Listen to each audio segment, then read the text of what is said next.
because Sunnydale is gonna rule. Hey, Scoobies, and welcome to our super-sized episodes 45 and 46 of Gur Ardcast, the Joss Whedon recap podcast that brings together Slayer aficionados and virgins as we watch and review all things Whedon. I'm Brandon Ellison. I can't remember who I am today.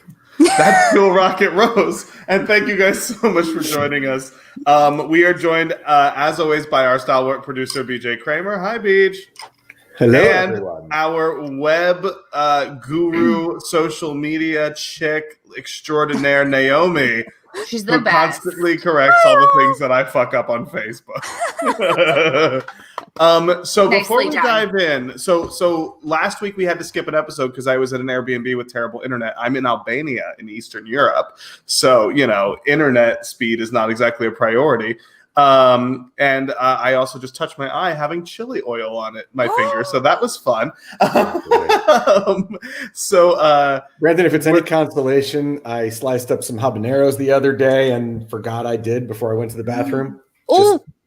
I don't want to go into any further detail, but let your imagination run wild. Yikes. Did it burn? It was a bad day. So we had to skip last week's episode, so we're doing a double episode in one this time, where we're going to be talking about the Buffy Angels, Who Are You, and Buffy Angels, the Buffy episodes, Who Are You, and This Year's Girl, and the Angel episodes, The Prodigal and The Ring, but not Which that I think ring. was super serendipitous because I feel like these two episodes go together. Yeah, of course they do. It's a two-parter, brah. Yeah, I know, but we were separating a two-parter, and now we will join said two-parter in a one-parter part episode. It was meant to be.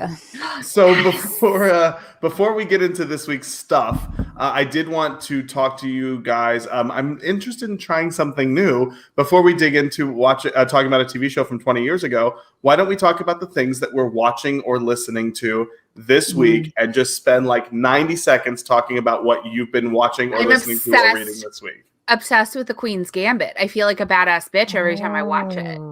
I need to check that out. I feel like I could kill anyone with a rook.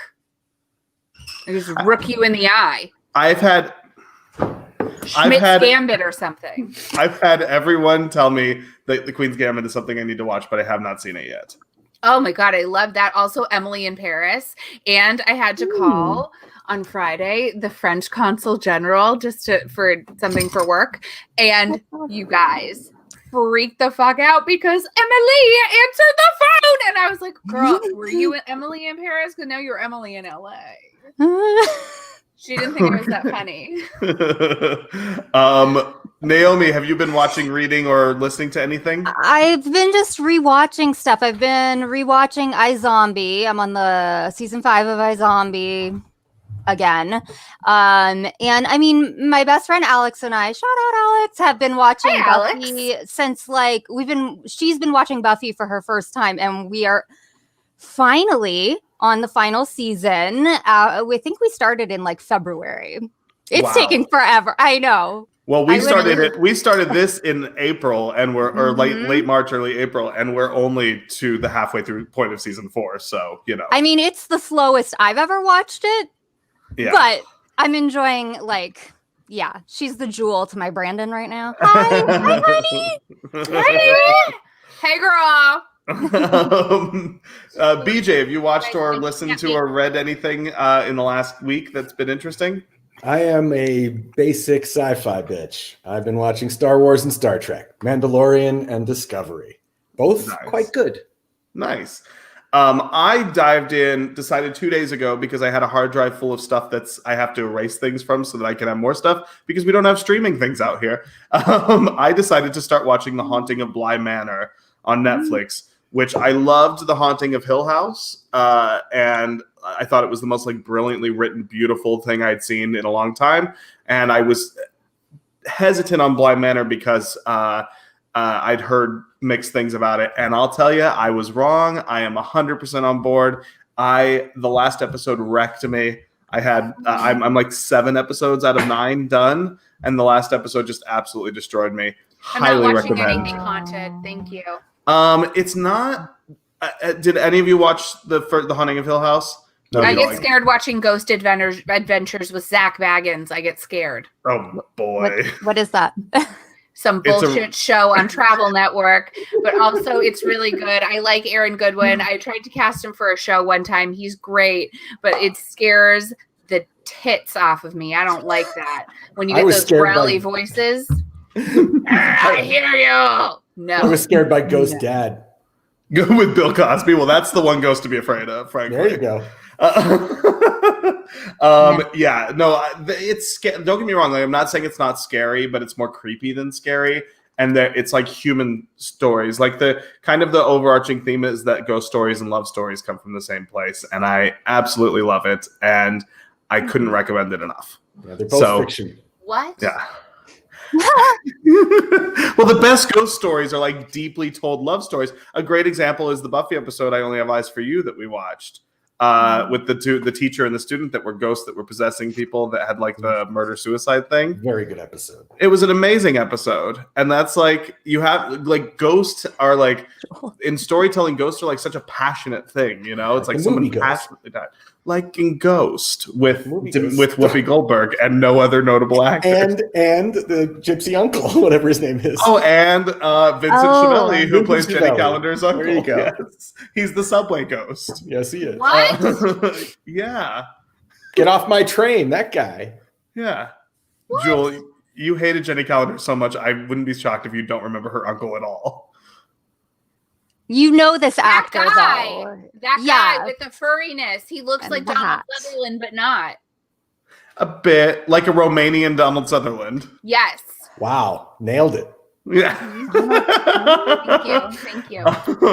Well, that was fun. Let's do that every episode because you know, like it's just one of those things that like we're still. So in Albania we have a curfew, and I think you do in LA now too, right? Yeah, we sure do. 10 o'clock curfew. What? Yeah, we do too. 10 p.m. to 6 a.m. We cannot go outside. So we've been playing a lot of video games. My new buddy Zach is playing Zelda 3 feet away from me. You made a curfew new at the friend and he's living in crematorium. your house? What's that? You made a new friend and he's living in your house? Yeah, we made a new friend, and then like a day later, he became a roommate. As these things go. Like you do. Yeah.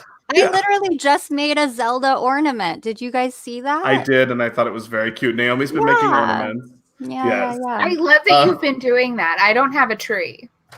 Ow. Yeah. So we're Sorry. 9 minutes in. So Yeah, I feel let's like talk about Buffy. I feel like we should talk about Buffy now. I know. I was going to say, welcome to the Anything But Buffy podcast. So our first episode is This Year's Girl. Eliza Dushku returns as Faith in a 2-part episode. Buffy is preoccupied with catching the creature that attacked Riley, but her problems are just beginning when she learns that Faith has awakened from her coma and has gone seeking revenge to the only home in which Faith remembers Buffy living. Meanwhile, once she is set free, Faith receives a mysterious gift left behind from the mayor. So in this episode, we get the return of 2 characters that we love very much. Faith, who's been in a coma since Buffy stabbed her and she fell in a truck, like you do. And Mayor Wilkins, played by friend of the show, Harry Groner, who we absolutely love, right? Right. So, Jewel, what did you think seeing these 2 back again? I mean, I was like, oh, cool. I see the father-daughter thing now. I love that they picnicked. Who doesn't love a picnic? That was so great. And And like, the snake in the grass. The snake Yeah. in the grass during the picnic. Yeah. But she Yeah. was like, hey. Well, the episode opens with kind of the dreams that Faith is having when she's in her coma, which is very interesting. The first one is Buffy and Faith making a bed, and Faith is saying, like, you have a lot to do. Little sis is coming, and she's like, can you take this knife out of my gut? Like, it's very cryptic stuff. Does that mean like all Slayers are sisters? You will see. I can't tell you what it means yet.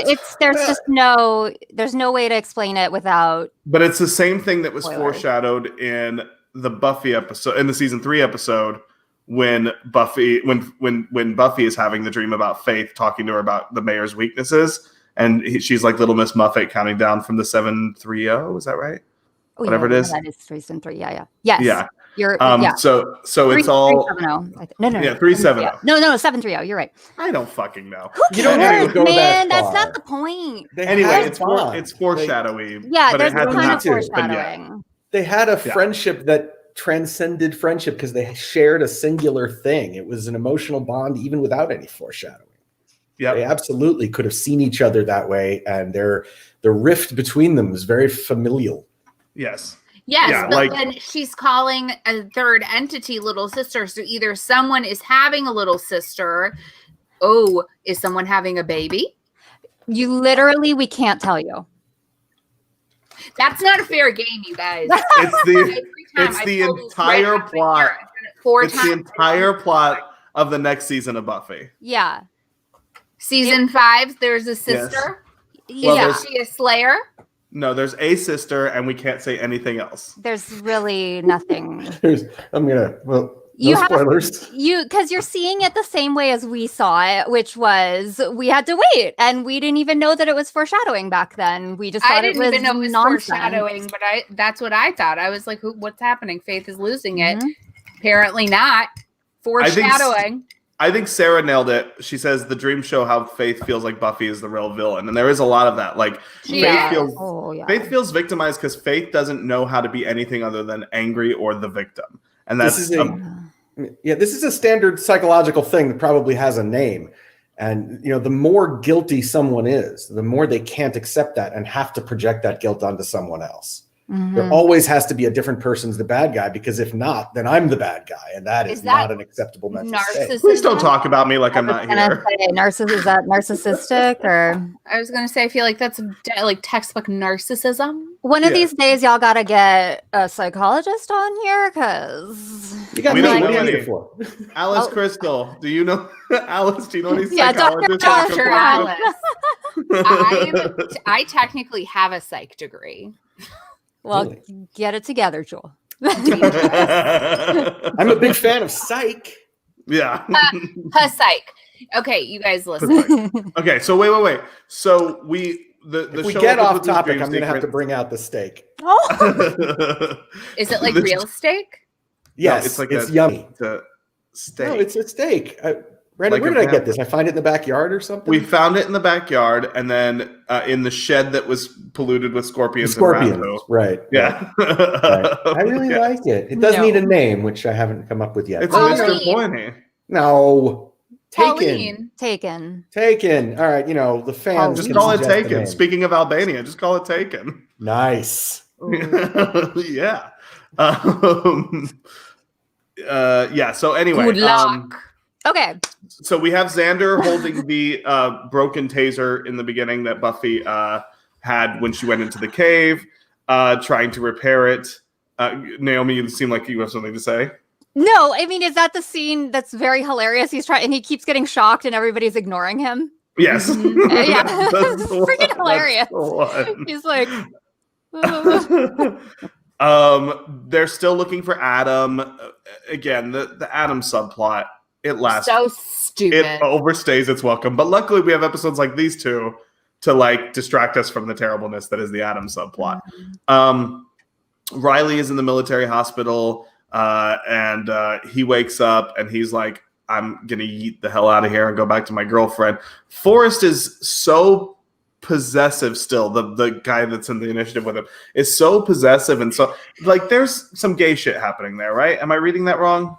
No. I mean, I feel like he's like my brother, but also maybe not my brother. Isn't it a fairly standard thing for friends to resent girlfriends? You're taking my guy away, kind of thing. Yeah, you're totally right. I don't know why I just even said that, because you're absolutely right. They always get pissy. Well, and it's more than just that they're friends too. They're also soldiers, and there's that whole soldier bond thing. And he's afraid that she's gonna turn him away from the mission, right? No, he wants to fuck Riley. That is entirely clear. That is entirely clear. I don't know what show you guys are watching. Brandon might be projecting a little bit. I don't really want to fuck Riley. Riley's a little bit too emotional for me. I prefer. He's also way too old. Shut up. I prefer at the time, the character is exactly the right age for Brandon. Right. Yeah. But Riley is a little bit too emotionally vacuous for my liking. Yeah. So anyway, Buffy and Xander and the team find a demon that's strung up on a tree, cut open. like a science experiment. Yeah. And I imagine that grossed you out a lot, Jewel. Oh, I did not appreciate it. I remember cutting open a frog in high school. I didn't love that either. Yeah. Neither did the frog. If you No, look he was dead already. if you look closely in that scene, you can see like a cameraman or something behind them in the woods. If you're watching it widescreen, that is correct. There's one later in the episode. Was it just widescreen? Okay. Yeah. Yes. Did you watch by it on the Hulu? stairs, right? Yeah. By the stairs, BJ? Yeah, yes. Yeah. I Mhm. took a screenshot of it. So we've realized that Adam is still kidnapping or taking things from demons. Who gives a shit? Faith wakes up. She's dreaming of a picnic with Mayor Wilkins. I love this bit. Buffy arrives, slits the mayor's throat, stabs Faith in the belly, or stabs him in the belly. Faith crawls away. She continues to have dreams where she's like in a cemetery. She's running from Buffy. She falls in a grave.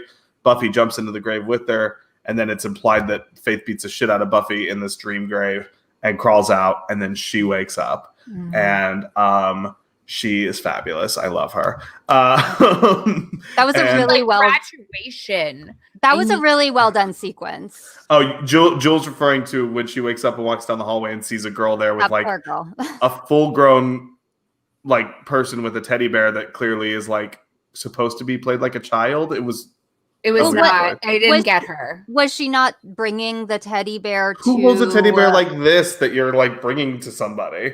I don't know, man.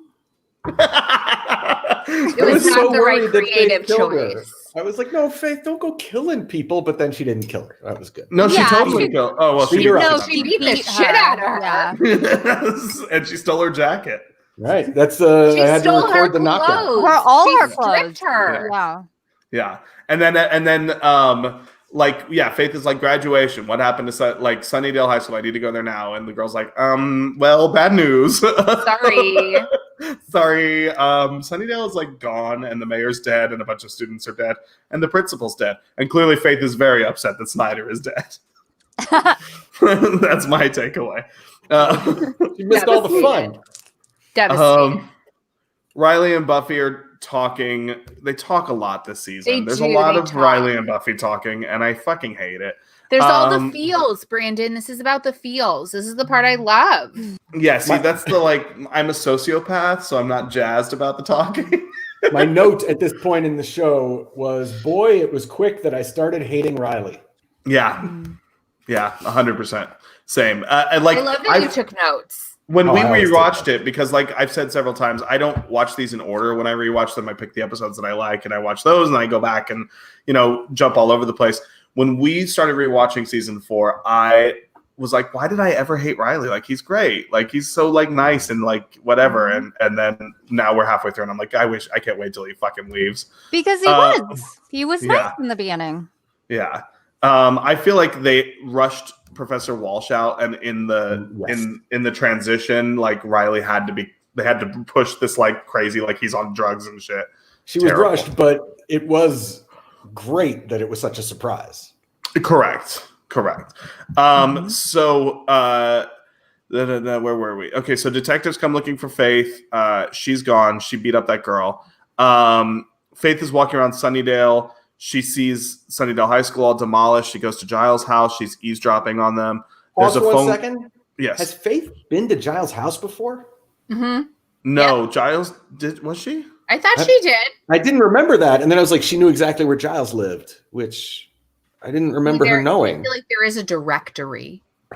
Hashtag acceptance, BJ. She knows. That's true. He could have been in the book. By the way, Yeah. for kids out there used to be a book where you could look people up Oh. and see. Oh, it doesn't matter. Called Yeah. the White Pages. So she's eavesdropping, and then Giles gets a call from the hospital that's for Buffy, which I have why would the hospital call Giles to reach Buffy? Maybe I don't know. Maybe he's her in case of emergency contact, her ICE. Okay, maybe. So they know that Faith is awake and that she's on the loose. And She's on the loose. they're having this conversation about well, maybe she's okay now. Maybe things are going to work out. Maybe she's nice and happy and reformed. And The monkeys fly out of my butt. and yeah, exactly. And everyone else is Buffy's optimism is not well received in this particular case.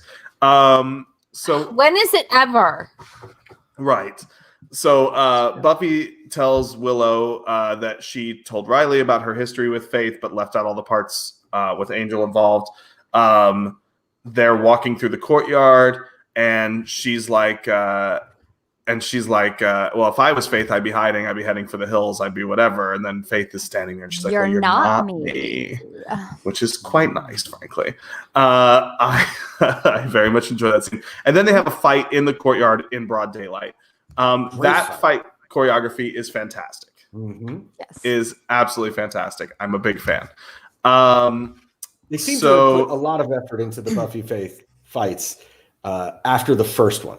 The first one was lackluster, and then they got good. Yeah, I agree. And the next one's even better. They're all back at Giles' house. Oh, no, I'm sorry. Where were we? The cops arrive. The two have a fight. Faith runs away.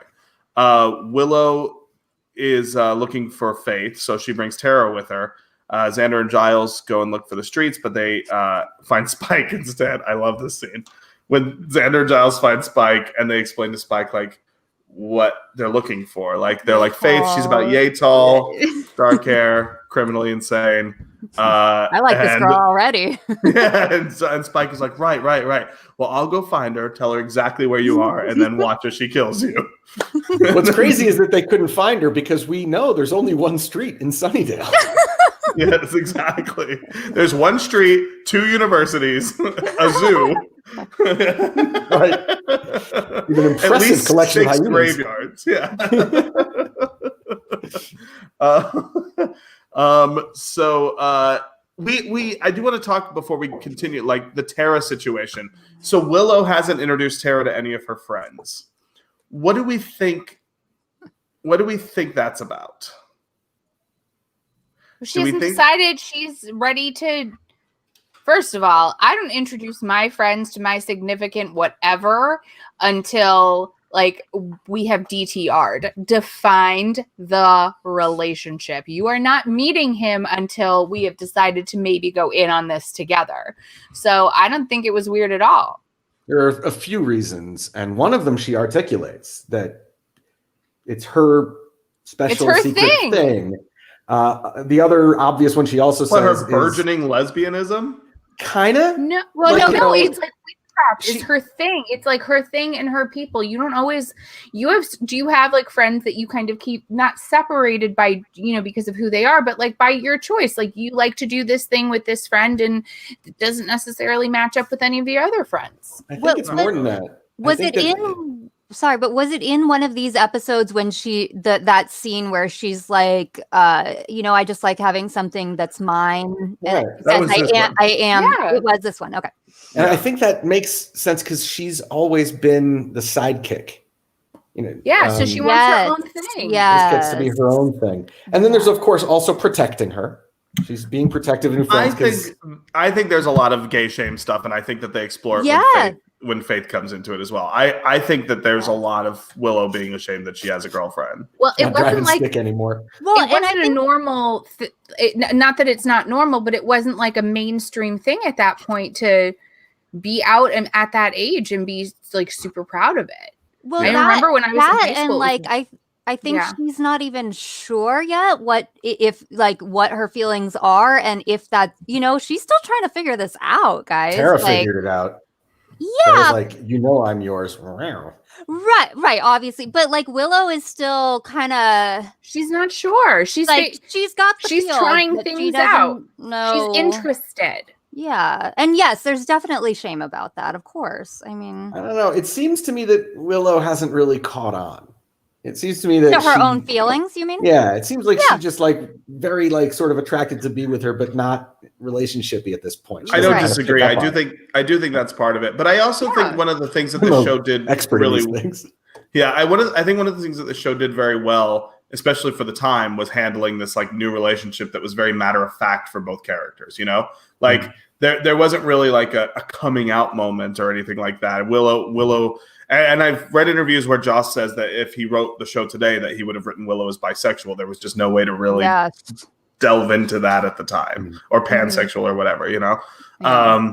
So I do think that was, but I do think it was a very brave move, and it meant a lot to me and a lot of other people when the show aired that the relationship was treated as normal, and in fact, one of the more stable relationships throughout the show, which is very interesting.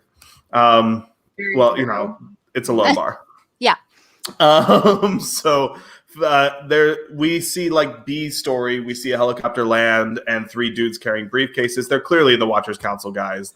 We saw them in the last season as well. A demon comes up to Faith. He tries to give her a gift. She kills him immediately and runs off with the box, which is how I treat all UPS delivery guys. BJ saw me jump into action when the FedEx guy pulled up with my PlayStation. You've never seen a person run faster. Impressive. Yeah. Really? I hate to think if it was someone you didn't want. Yeah. Right. Exactly. It's a videotape, which for those of you listening who are under the age of 25, videotapes were a thing that we used to watch movies on, those things that you stream on your internet now. So it's a videotape on the interwebs. So it's a videotape from the mayor, and I thought it was such a sweet, you know, the mayor is such a sweet villain that I love him so much. And his tapes about like, hey, Faith, if you're seeing this, I'm probably dead, which of course is such a trope in fiction. And then he goes, or the plan could have worked, and they're watching this at the museum. Hi, kids. Hi, kids. I thought that was great. And here's a gift that I'm not going to explain to you. And here's a gift that, well, I believe it's explained off camera. No, she was puzzled when she. I don't know. I don't think she was puzzled. I think she knew exactly what that thing did. She knew how to put it on. She knew how to make it work. Wow. Like It's got finger there were holes. some. Don't we all? Oh. She put this she has this device from the mayor, and he's like, this isn't a world for you, which honestly like is such a fucking fucked up thing. Like her depth of like disdain and self-loathing and whatever is so much that the mayor knew that he could exploit it even after he's dead. Like, and say like, there's no more world left for you. There's nothing here for you. You might as well go out with a bang. Like he's so creepy in that way. Cause you're like, oh, he's so sweet. And then you're like, oh, right. He's telling her that she has no chance of redemption whatsoever. Yeah. Yeah. I didn't ever go with he's so sweet. I just kind of went with like, what cards is he holding? And then he showed him. Yeah, he sure did. Faith, I saw that as him treating her like a true protege, in the sense that he would have been proud to be beyond redemption and have absolutely no source of good that he could ever latch onto, and success. He turned her into him. Yeah, that's definitely part of it for sure. Faith goes to Buffy's house. She holds Joyce hostage. Yay, Mom! Yeah, so happy to see her. I'm happy to see her too. I really love Buffy's mom, and I love how confident Buffy's mom is that Buffy's going to show up and kill Faith. I love that. Yeah, so she has her all tied up, and she's saying like, Buffy abandoned us. It's like, girl, can you stop projecting for 5 fucking seconds? And Faith pulls out the knife, and she's like, and now she left you here to die. And then Buffy jumps through a window like a fucking boss. Because that's how you enter your mom's house. Smashing through the window. Break as many things as possible. For the record, it's very established that Joyce is on the 2nd floor, as we find out in Restless and a few other episodes, which means that Buffy somehow jumped through a window on the 2nd floor. Well, you know, climbing a tree and going through the window was like way easier. This is not a huge moment in the show. In the first season, we see she can do a standing jump over security fence. Yeah, that's true. That's true. Yeah, that's she just can. That's just how she comes in. I mean, there's no bearing on the outcome, but let's Buffy kicks ass. That's what Buffy does. This is like the Native American episode where they destroyed every window in Giles' apartment like 4 times. Right. You know, I counted. I think he would have had 26 windows in his apartment. And I love in the later seasons, in season 7, especially when it happens, and Xander like goes on about how difficult it is to replace the windows every time anything happens. They're just like, screw this, just put wood over it. Yeah. So Giles and Faith and Buffy beat the shit out of each other. It's quite wonderful. Yeah. Joyce rolls down the steps right past the cameraman. Yeah. Well, because of the wide screen, it's not supposed to be there. It is. It's not on the DVDs. So Giles goes to his apartment. There's the three guys with the briefcases are there. It's clear they're the Watchers Council. We already knew. We're good. But I'm glad they spelled it out for us. I didn't know who they were. Oh, okay. Well, I wasn't Buffy, automatically like, oh, Watchers Council. I was like, this looks shady. It could have been more like government officials taking her away to like study a Slayer. There were other options there. They keep taking that story in like different directions. I didn't jump to Watchers Council until they, were familiar with Giles. Until they called Giles and said like, yo, we here. And he was like, oh. Well, they're British. They wear leather jackets. They're interested in Faith. And that's generic bad guy right there. And they're dressed exactly like the guys from season 3 that arrested Faith. I mean, okay. Okay, so, expert boy, fine. All right, you guys. Seriously, none of I'm not paying that close attention, even in the slightest. I can barely remember what happens in an episode, let alone a season ago. Okay, we have 3 more episodes to do. So So Faith and Buffy are fighting. It gets more intense. The police arrive. Faith puts the little contraption on her hand, grabs Buffy's hand. There's a flash of light. They look at each other. They're very confused. Buffy punches Faith, knocks her out. She gets arrested. Buffy breaks the device, and then Joyce asks Buffy if she's okay. And Buffy's answer 5 by 5 is 5 by 5, which is Faith's catchphrase. So they have switched bodies. They Freaky Friday'd that shit. Mm-hmm. Before we get to our final thoughts, and actually, you know what? Let's do the whole let me thing. see if I have any trivia for this episode real quick. There's no great trivia for it. Is everything good is going to happen in the next episode? True that. Yeah. I just want to double check here. Okay. Foreign titles. The Czech title is Letonsi Holka, or This Year's Girl. The French title is Une Revenante, Partie 1, A Stranger, Part 1.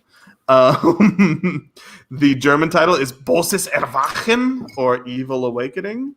The Hungarian title is Az Evlanya, or Daughter of the Year. And we'll do one more. Here's one we don't get a lot. The Romanian title is Fata Anului, or Girl of the Year. I don't like anything about these titles. Really? You didn't like No, didn't even care. You didn't like Bosses Erwachen, Evil Awakening? No, didn't even register on my That's list. actually pretty good. Evil Awakening. I like that. I like it too. Although it's a little judgy, but whatever. Yeah, they're so judgy of this mass murderer. I know, right?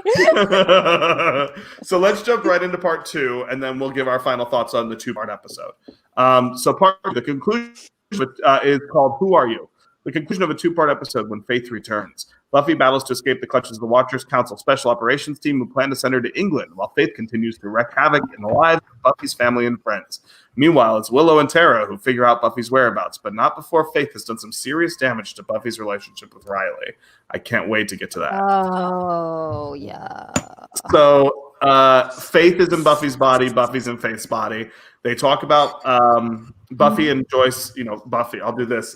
Air quotes are great for a audio podcast.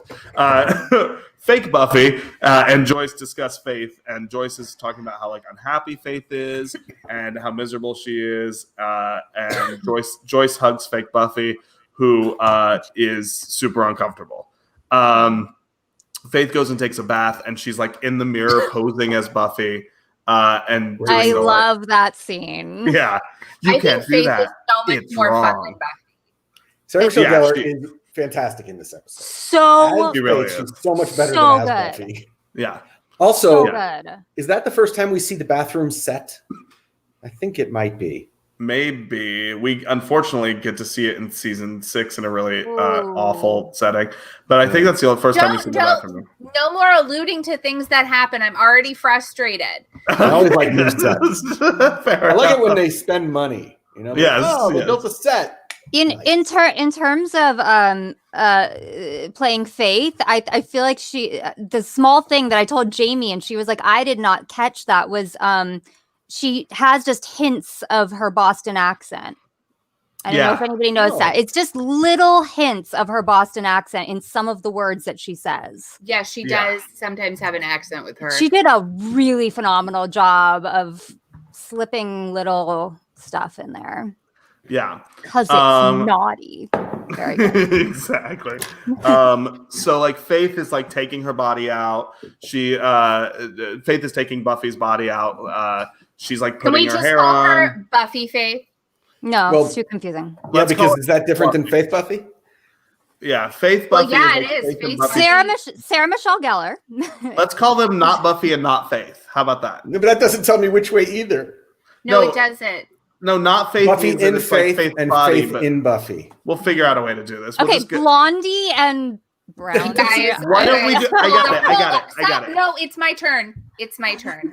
We've got fake Buffy and fake Faith. That's where we're going. Fake, you're fake, and you're, because then we can switch to real when it comes time. We're Okay, going it's fake all and real. good. This is too much. Okay, I We're was just thinking gonna that we wing it. just refer Too to much- Faith in Buffy's body as Faith and Buffy in Faith's body as Buffy. No. Okay, great. So anyway, So fake then Buffy. For the audience, just know that when goes out. Jewel says it, it's backwards from the way we say it. she goes to the fake bronze, Buffy, right? she puts on slutty makeup. She decides she's gonna wear black leather, go out. She Looks hot. I'm into She does Sarah look Michelle hot. Gellar with some crimped hair and a little bit of belly showing. Like, you go, girl. I'm fine with that. It's a little Cruel Intentions. I Very did. cruel intentions. Oh my Yes. God, she's so Catherine. I love if Catherine were to dress down, she would be fake Buffy. Yeah, I agree. Faith steals Joyce's credit card. She's buying a flight to Mexico. And then she goes out to meet with the Scooby Gang. Willow and Tara are talking about Faith. This is the episode where they have that conversation. I do. I am yours. So we see It didn't register on my radar. fake. I saw it Faith. happen. Fake Faith is in the back of a police car. An armored truck runs into the police car. The Watchers Council gets out. They take fake Faith. They put her in the back of their truck. Fake Buffy goes to Giles' apartment. Xander, Willow, and Anya. And of course, fake Buffy, who is really Faith, has no idea who Anya is. Which I very much enjoyed. Like, the attention to detail on that was quite nice. I love when fake Faith doesn't know who people are. She's like, should I know um, you? Like, I'm not. It's like when Spike first heard of Faith. I'm like, oh yeah, I guess Spike doesn't know who Faith is. Which, Yeah. I didn't realize Wasn't either. there for that, yeah. And I love Anya's comment there too, where she's like, okay, so you brought us here to tell us that everything's okay and that Faith's in custody and that And everything's that fine. wasn't like email worthy or phone call worthy. Like, got it. Right, She was like, that's we were supposed to have sex in front of candles. we were gonna light candles and have sex in front of them. And she's like, oh, that would have been a great 5 minutes or whatever. And you're like, Yeah. hey, wait, I think that was my Credit, it hey. was 7 minutes. 7 Whatever. minutes. Come on. What are they gonna do with the other 3? Oh, Also, I don't understand that having sex in front of candles thing, like, even just as a person. Like, why? What's the point? You have to clean that up. I mean, It's not Clean that it up. exciting. It's warm. You can burn yourself. Blow them out. okay. I think you've been doing it wrong, Jewel. I don't know. I think you've Maybe been I've been doing doing it candles too wrong. long, and I left the candles burning all night. Yeah, maybe. Maybe you needed way more than 7 minutes.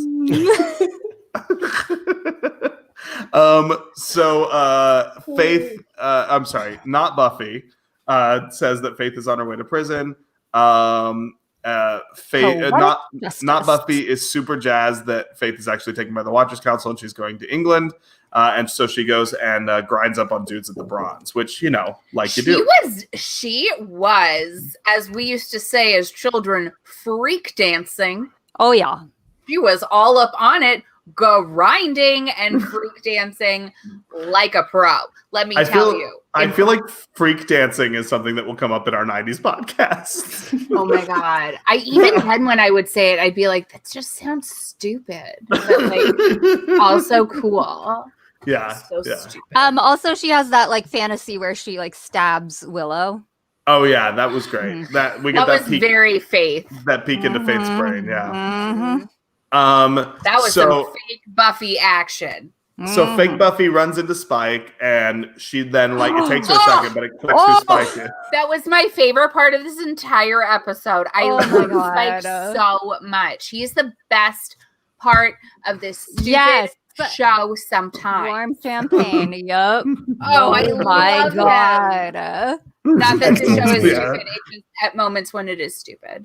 I get Yeah. it. I think that started the feelings. I'm just saying. But anyhow, go on. I love Spike. He's just, why is he so funny and also a jerk, but also like very caring?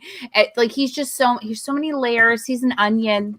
He's perfect. Spike. Yeah, she's like, I could do all these things to you, and you know why I don't? Because it's wrong. Yeah. Wrong. And Spike is just like furiously frustrated and obviously erect. It'd be great if I his love teeth it. just. Yeah, exactly. Faith like smirks at Spike when she threatens, or not Buffy smirks at Spike as he threatens her, which I quite enjoyed. Then we get more stupid fucking B plot about Adam finding vampires to join his gang. Who gives a shit? Adam finds vampires. Why does Adam get a gang? What's going on here? Why does he Adam here? need a gang? You'll He's see, a murder and it's mystery. B plot, and nobody cares. Where's Nobody his other cares. arm? Okay, but at the bronze with the thing with Willow and Yes. Tara. What's I'm it? Yeah, we haven't gotten to that yet. I'm sorry, I'm eager. So not Faith wakes up. She's chained to the back of a truck. She is like, our bodies have been switched. We Freaky Friday'd. And they are not phased at all. She's just like a package that they have to deliver. Now we're back at the bronze. Willow introduces Tara to not Buffy. And not Buffy is like really rude. Like Willow goes to get drinks, and not Buffy is so rude to Tara. Oh, it's beyond rude. It's straight up cruel. Yeah, Ooh, really. yeah, I kind of loved it. I was like, I kind of loved it too. It was really bitchy in that way that I really love bitchiness to be. Oh, made my It skin was- crawl. Yeah. So mean. Yeah. that's the kind Yeah. of bitchy That- I admire to be. that I seemed like aspire to be sometime. That scene makes me like uncomfortable because it's so cruel. Yeah, Yeah. I agree. And then something really cool happens where, having never met Buffy before, Tara says, "Oh, that's not your friend." Wait, Like, can I just Yes, hold on? please do. Is this scene how Sarah Michelle got Cruel Intentions? Because it was so Catherine and so perfect. Didn't I Cruel believe she Intentions had come already first? done. Yeah, I believe she'd already done. So Cruel she Intentions brought by this time. Catherine to Correct. Buffy. Correct. Catherine was acting. I like it. Yeah. Oh, I love Catherine dealing with the gay brother in Cruel Intentions. It's so good. All the things. Yes.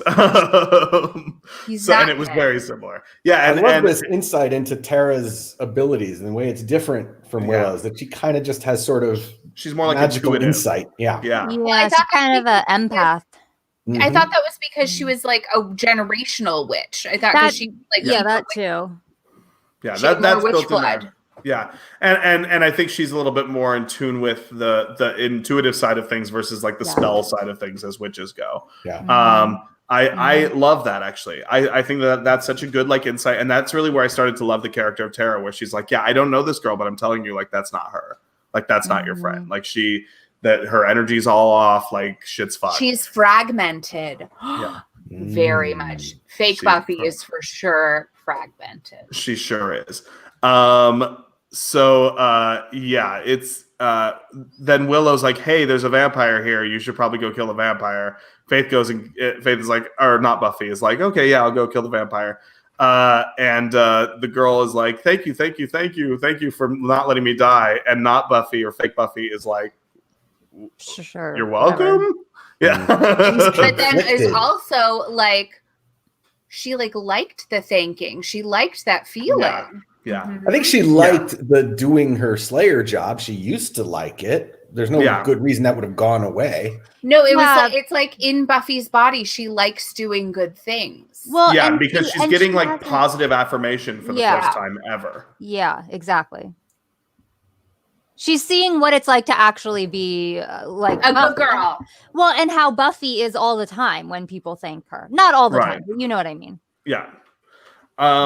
So we go back to fake Faith. She's in the back of a truck, and she grabs one of the council guys, and she's like, "Let me go, or I'll kill him." And the other guy's like, "Well, you know, we get all our affairs in order before we join a mission, so we're cool. Bye. You can kill him." Bye, Smithy. And she throws him out of the truck, and I do love that bit where he's like, she could have killed me, and she didn't. Like, I like that that's established there. By the way, the Watcher Council's best wet work guys suck at their job. I mean, let's face it. Yeah, they're that terrible. was not Have SEAL happened. Team 6, or maybe Yeah. it is.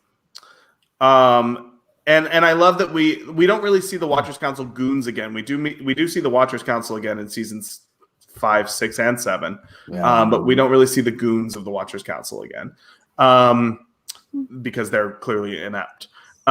So where were we? Okay, so Faith, not Buffy, fake Buffy, goes to Riley and seduces him as Buffy, which is like, you know, she wants to be like super like gross like she is. Like she's trying to give him that wop. And then he's like, wait a second, I'm from Iowa. Did you just say the WAP? I don't know what to tell you. It just happened. I believe it is WAP. But he's like, I believe it is WAP. she literally in the song says wop, wop, wop. It's some wet ass pussy. WAP, WAP, WAP. It's not No, WAP. she says wop. She says wop, I promise. Listen to it again. I listen to that song 60 times a day. Well, she shouldn't have because that's the wrong A. She And goes, it's a WAP. It's a WAP. No. Yes. This is the wop. This No. requires research. You guys, Show. guys, Stay on the scroll call. down below. Let us know. Let us know what you've heard. The point is, Faith is a certified freak 7 days a week. And she wants to fuck the shit out of Riley. And Riley's like, no, I'm from Iowa. I can only have boring sex. Like all people from the Midwest. I'm only capable of missionary sex, and then we have to cry and read the Bible after. While I live in Vegas. So they bang, and Riley is like, I love you, and fake Buffy is like, go. She can't deal with the She fact like that has a someone would, panic attack, basically. she has a full-blown panic attack that someone would say I love you after they fuck her. Which, you know, and same. she says, what do you I want was from going to her? say same.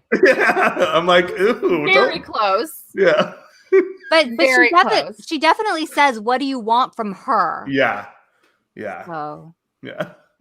I love the. I Well, really enjoy because that. Like men typically wanted something from her, so that's why. Sure. Or Exactly. That's what it's seen. yeah. it was this weird awkwardness that sex or even life in general wasn't transactional. Yeah. Yes. Really threw her. I like that. Yes. Yeah. He yeah, loved Yeah, her, and it and was she weird was when she was like- like, "Do you want to hurt me? Do you want like?" It's a little kink shamey, but like I'm into it. I don't know. It was such a weird thing, but So also like aggressive. really well acted. Yeah. Question: how did she know where Riley lived or what Riley looked like? I have a note about that.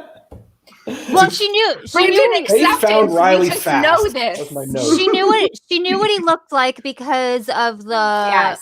because she When saw was him at kissing him she saw on him his at cheek. she saw him at Giles. Yes, when Right. Buffy was Again. on his lap, kissing him on the cheek, and like caring for him. Yeah, so Could she she have knew- followed him from there?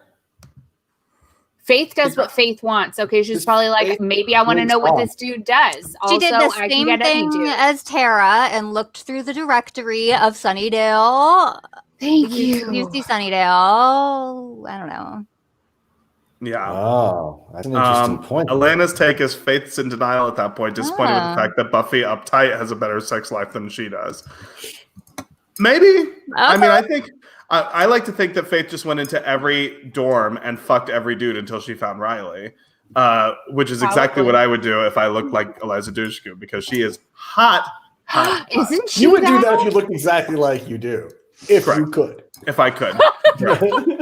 Listen, BJ, don't be telling all my secrets on this podcast. I know you. No, no. You can't do that face ever again. She leaves. I didn't Riley's like that at asleep. all. She leaves, and she runs into Forrest, and she finally somebody puts Forrest in his fucking place. Yeah, and it she had does. to be fake Buffy, but she totally does it. I love fake Buffy. I want fake Buffy to be here forever. What if that just was the rest of the show? Yeah. So, yeah. That would have been a great plot twist, and no one would have ever seen it coming. And then we get more bullshit with Adam and his vampire friends, and I he's don't like, care. Go into what you fear most, which clearly means a church. Who Yeah. cares?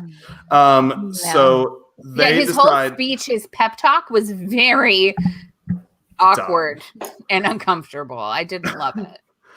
So the council realizes that they're not going to be able to get fake Faith back to England. So they're like, we'll just kill her instead, which, maybe make that decision before you throw someone in the back of a truck and almost kill your buddy. But okay. And fake Faith is super prepared. She grabs Colin's gun. She breaks the chains and the lock of the door. She goes to the driver's seat. She takes the armored truck, which was pretty cool. But I With the love the keys part that where were she was like, coincidentally- hold on. But I love how she was like, oh, I can do this. I can drive this truck, because I say that every time I get in the car of or the seat of a big car, because that shit is scary. And she was young. She was supposed to be Well, and Buffy has said many times she does not drive. Exactly.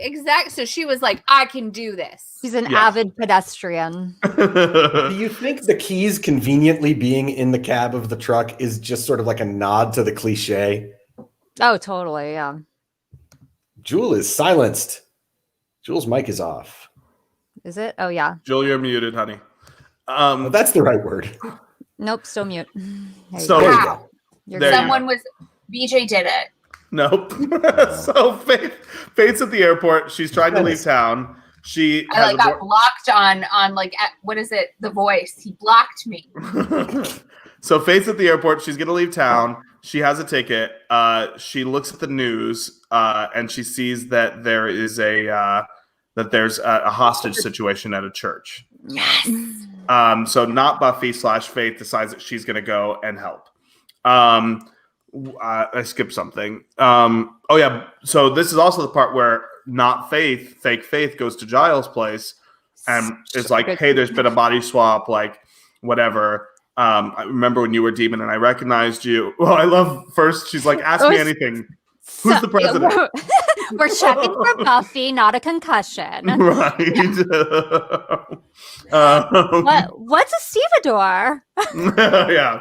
You were like a Stevedore, stevedore that's hilarious. when you had Yes. sex with my mom. What's a stevedore? Should I go on? Please don't. I don't know what a stevedore is. Did I anyone believe Google it's that? someone who loads cargo onto ships. I Oh, think. that's I'll weird. check that. Yeah, I was like, I don't even know how you. Did he load I cargo am exactly under a right. ship? Is Person someone employed. pregnant? Is she pregnant? Is Buffy gonna have a sister? No. She is No. not pregnant. Because if it's Giles, what if it's Giles' kids? That's what is Stevedore. What? Stevedore? No. Stevedore. Stevedore. No. Yeah, what if we stop speculating before we get it right? So Willow and Tara arrive, and they immediately know that not Faith is actually Buffy. Wait, and but 1 second. What if Giles and Buffy's mom, Shannon, what's her name? Joyce. Choice. Oh my gosh. We're only like, what, 7 months in? Guys, it's not my day. When Joyce, I almost said Shannon again. Joyce, if Joyce and Giles had a love child, what do you think would have happened to the story? Because I feel like it would have been more interesting. I think Joyce might be past that time. Yes. It could be a late in life one. How old is Joyce? Jewel, I need you to do me a favor and check, make sure your blue microphone is on and working and plugged in. It's not. So I just want you to know that. Okay, great, better. I think I'm older than Joyce was at the time, so let's not. So are you de Go facto on. now? BJ? So have you had menopause too? We're not talking about it. Are you getting hot flashes? So they go to the church. Well, not Buffy goes to the church. She runs into Riley, and he wants to help. And she's like, you have an injury. You can't help. I need to do this. Buffy, not Faith, Giles, Willow, and Tara also arrive at the same time. Giles, I love the bit where Giles is like, our families are in there and tiny, tiny babies to distract the cops so they can sneak in, because cops, even in Sunnydale, are idiots. Yeah, I think that's a situation. Anyway, that's they go for a different inside. podcast. They go inside. Wait for and the they- West Wing. And they find the vampires that act as a plot device to put people in the same room. By the way, why are the vampires preaching? I'm not afraid anymore. What does this cross mean to me? It's fucking dumb. Luckily, they get killed immediately. There were 3 of them, and I thought I only saw 2 vampire deaths. Me too. Who cares? One just exploded. Oh no, one exploded outside when he threw him outside. The point is they're dead, and everything's better now because they're dead.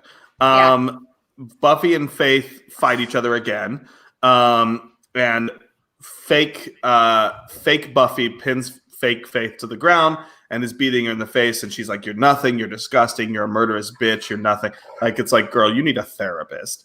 Buffy grabs Faith's hand. They switch back to their own bodies. Faith runs away. Buffy and hops the train like you do. Fake Buffy, who is actually Faith, is beating the shit out of herself and calling herself all these terrible, awful things. Yeah, it's a lot to And that's unpack. how she feels about herself. And so Buffy comes back in her own body, and she's like, how awful must that be to hate living yourself in your that own much. skin? Yeah, it's really sad. The next day, Buffy and Riley are talking, and Buffy is like, "You had sex with Faith," and he's like, "No, I had sex with you." And then it's stupid. And then Faith leaves town in the cargo car of a train, which also a cattle cart there was straw on the floor that was for animals. Yes. She's a hobo. So I want to talk about one thing before we get to our final thoughts and trivia and all that stuff. Is what this whole situation with Buffy, Faith, Riley. Do you think that Riley has any blame for what happened? No, he did not know it wasn't her. He couldn't tell. But I think that's the point is that he couldn't tell it wasn't her. Yeah, and that I think that it this is. Oh, come on. Whose mind is going to jump to like, oh, she's being weird. Therefore, body swap. He had no reason to. I'm sorry. Anything. They kill demons. Really, body swap isn't like that far fetched. It's not that far fetched, but it's also what's wrong with she's behaving weird. And he doesn't. I go to that first. Well, yeah, and he doesn't. He doesn't. Buffy. Sorry. No, I'm just trying to say that he doesn't know that much about like the magic side of their world. Like he knows demons bad, hunt demons. He doesn't really know that much about the culture. Hold on. We've already mentioned that Willow and Tara are both witches, and he was there when it was mentioned. So he knows that there is some shit going on. But Buffy, fake Buffy, is actively like, come at me. And like real Buffy has never done anything remotely like that. And she didn't even like try to appear demure and like Buffy like. So I think I would have called that and I would have been like, whoa. Who this is What's different. going on with Why? you? What's happening here? There was no. I don't necessarily agree. I mean, Buffy has had like, first of all, she hid her identity for so long anyway. So it's not like she hasn't lied or like misrepresented herself before to Riley. Like that and Buffy as a character has changed. I mean, even in season 4 has changed so much, like from episode to episode. Yes. I think okay, like Will says, but you know something is off. I don't think so. I think that Riley gets a lot of shit for this, and for all the shit that Riley deserves, which is a lot. This is not one of those things. No, not to me. Yeah, my opinion has completely changed. I was thinking that, and now I realize that because of the stakes that Riley is aware of, he knows how important what Buffy does, what he does. Buffy shows up acting way weird. Yeah, there's way too much risk in ignoring that. He should immediately get in touch with Giles and be like, something fucked up's going on with Buffy. Or even talk to her and be like, what's going on with you? So every time his girlfriend gets horny, he should call her father figure? But the thing, if it was horny, fine, but that's not horny. She is acting way out of character. And that is a dangerous thing for the Slayer to be doing. Okay, Brandon, seriously, if I showed up tomorrow rocking a crop top and like stripper stilettos, you would look at me and be like, what's going on here? No, I would be like, Jules going through a like cool, fierce, like horror phase. I love that. Yeah, but if Jewel was also responsible for the safety of their city, I think, and we know she is. Oh yes, exactly. But no, Anyway. Brandon, you know me well enough. You'd be like, "No, excuse me, sweetie, what's happening here? What'd you do here? What are you doing?" If I shave my head tomorrow, you'd be like, "Are you having a crisis?" I would Well, not. yeah, I would that. say that's pretty cool. Yeah, Buffy So my was having like complaint- a yeah. full if this was Buffy, which it is obviously fake Buffy, there is a total flip My of complaint fine. with Riley at this point is that he showed a bit of a disregard for her safety. Whatever. Not nothing else. I'm not mad at Riley. I don't think it's entirely his fault, but I do think that if I were Riley, I would have been like, wait a second, girl, like this is not normal. Like If you're this isn't watching even this like live- fun, not normal. If you're watching this live in the comments, please comment what you think about the whole Riley situation, whether he should share some guilt in the whole situation. Yeah, maybe blame, no blame. Also, Alice points out that the Willow Terrace team, where they're doing the spell together, they're Yeah. obviously doing lady sex together. Oh, which, yeah, I mean, that was way sex. yeah. Anyway, I can't even lick a stamp. Okay, so let's talk about a little bit of say that. a little bit of trivia. The credits of this say the opening credits say and guest starring Eliza Dushku as Buffy, which was quite lovely. Oh, I didn't see that. Great. This is the halfway point episode of the entire series. Is this episode? Yeah. They use the name Katra as the spell to switch their bodies back, which is used in the episode the movie Star Trek 3 Search for Spock, where Katra is an individual's living spirit and can be transferred via mind meld. And Comes up throughout Star Trek universe. Right. Katra. And the church that the vampires invade is the Church of Angels in Pasadena, California. It's a real church. Oh. Yeah. How awesome would it be if they kept Buffy and Faith switched for the rest of the series? That would have been That's That's what- what that's I'm awesome. saying. I want fake Buffy forever. Yeah. Fake Buffy life. Yeah. So here's a question. One more question before we get into our final thoughts. Who is better, Eliza Dushku as Buffy or Sarah Michelle Gellar as Faith? Sarah Michelle Gellar is Sarah fair. Michelle Gellar is Faith. I mean, Eliza did a really wonderful job as well, but like I was saying earlier, she didn't get as many of the little details, and also though she didn't get as many interactions with different people and opportunities. Right. Like She didn't get to do as much. Yeah. That, But was she something did- she that, did that fine. scene with Giles is freaking hilarious. So I love that scene. And do you think that this is like part of what led Joss to cast her in Dollhouse? Because it's kind of like body switchy, whatever, as well. Who cares? Okay. Foreign language titles. The Finnish title is Kuka Sinä olet, or Who Are You? The German title is Im Körper des Fiendes, or In the Enemy's Body. And the Romanian title is Cine Esti? Who Are You? Not any. I didn't do the German. Let's find the German. Oh, I did. Never mind. The German sucked. You Okay. just didn't say it like a commandant, so you weren't sure.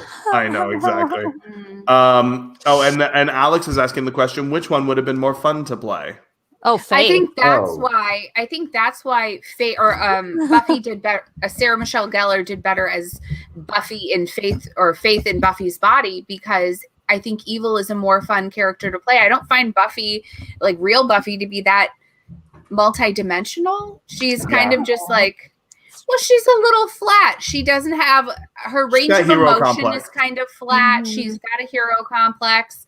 Even when she's sad, she's like sad with a tear running down, not sad with like a whole body cry. You know? You. Yeah. She Actually, does- I think when SMG does sad, that's like the best stuff she does. I no, agree. when she does, but I don't think as Buffy. She Yeah, I Buffy agree. is I don't like mean in that this emotional. episode. Yeah, I'm talking to Sarah Michelle Gellar as Buffy. I think Sarah Michelle Gellar as fake Buffy, or as fake Buffy. I think Sarah Michelle Gellar as Catherine in Cruel Intentions. I think even Daphne in Scooby-Doo. I think she's better with like a wider variety of emotion, like a more outlandish character. Yeah, I agree. Daphne being wider range is Well, like, yeah, No, she's she playing gets to an have more airhead. fun. Exactly. Yeah. I agree. Oh, I Playing see. an airhead. She's playing someone who is, this is total departure from Buffy, total departure from Catherine, total departure from even her soap opera thingies. Mm-hmm. And Simply Irresistible, which I still think is actually a good movie. I do too. Okay, so final thoughts and a letter rating. Let's start with Naomi. We're doing it's like both, right? Both episodes together. I really do enjoy these episodes, especially the second one. But of course, there's so many, amazing episodes above it. So I'm gonna go B+, I think. BJ. I might change that. I also give it a B+. I liked it very much. The Adam and his vampire minions really brought it down for me. I thought that as soon as he showed up, it just killed the pacing and the drama. Also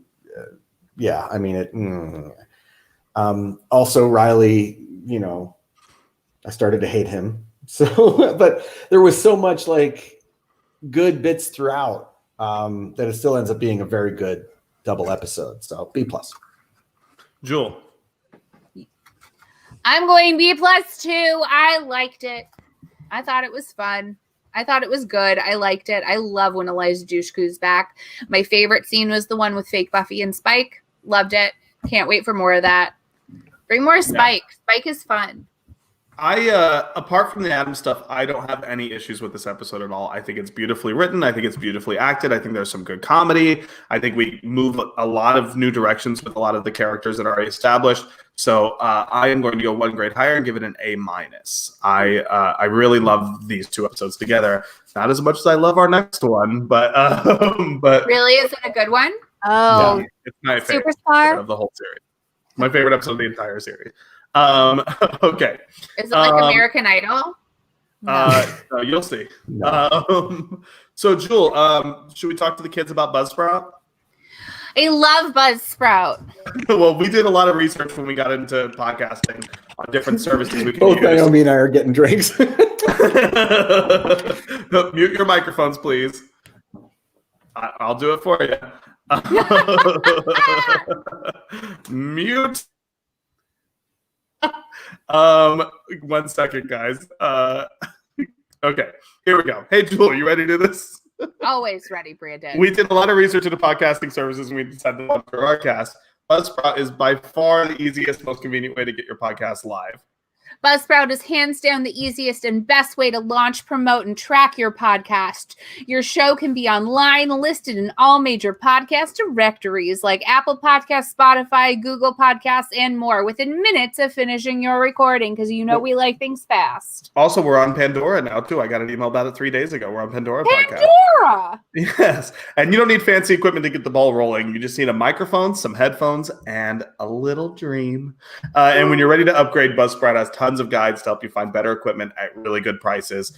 With Black Friday coming up, there's a lot of really good audio deals as well. Oh, I love Black Friday. You'll get a great looking podcast website, audio players that you can drop into other websites, detailed analytics to see how people are listening, tools to promote your episodes, and so much more. So much more. Buzzsprout believes that podcasting should be accessible to everyone, and their easy-to-use website takes all the guesswork out of recording, posting, promoting, and monetizing your podcast. It's a one-stop shop for podcasting. Join over 100,000 podcasters already using Buzzsprout to get their message out to the world. Use the link in our show notes to sign up or go to gurardcast.buzzsprout.com for more information. Remember to use the link so Buzzsprout knows that Gurardcast sent you. You'll receive a $25 Amazon gift card for free $99. Grr. Love it. Love it. Hey, Jewel, how about Rent the Runway? Who needs a closet full of clothes when you can rent the runway? With Rent the Runway, women don't have to spend thousands of dollars and fill up their closet with the latest fashions. You subscribe to Rent the Runway to get today's hottest looks at no additional costs. Rent the Runway is changing the way we do fashion. No longer do you have to schlep to the nearest boutique clothing store, deal with the crowd, spend thousands of dollars on clothes that may or may not fit, only to realize you hate the dress you just bought.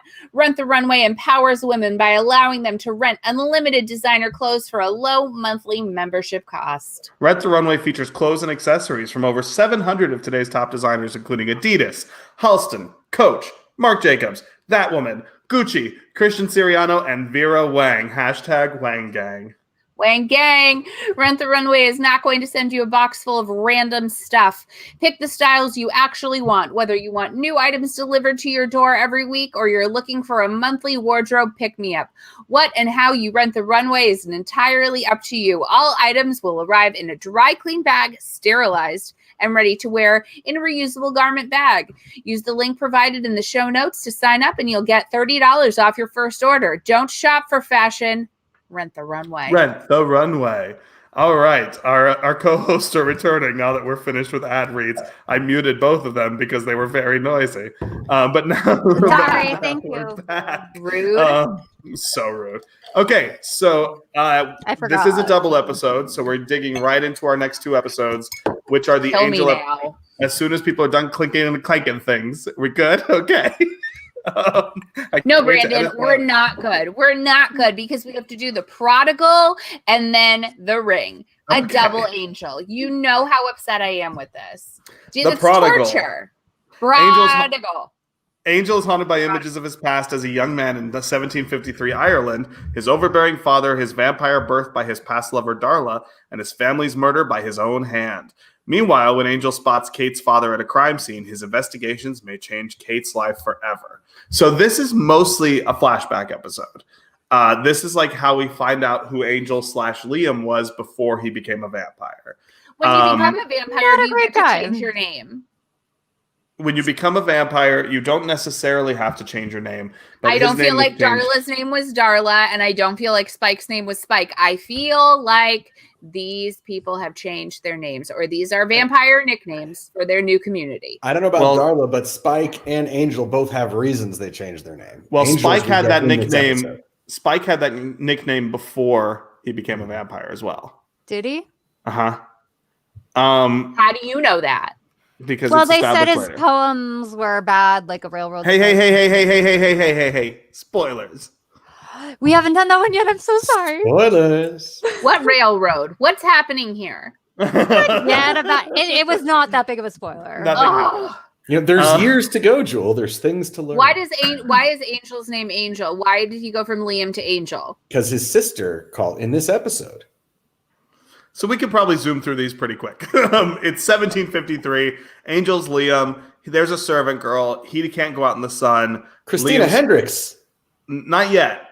Oh, No. Yes, Not yet. the bar matron. The But bar. she's coming. Yeah, oh, the she's- second time is Yeah, she's in the bar. A young Christina Hendricks, pre-Firefly Christina Hendricks, Mhm. who looks fabulous, by the way. I Still love- hot. Is so gorgeous. Yeah. So gorgeous. Did you recognize her, Joel? No.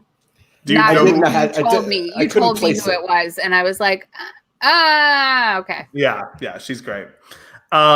So it turns out that he can't go in the sun because he's hungover because he's a drunk whoremonger. Same. He's a party boy. He's a fuck boy. And and the dad is like, you'll always be a disappointment. You'll always be a scoundrel, whatever.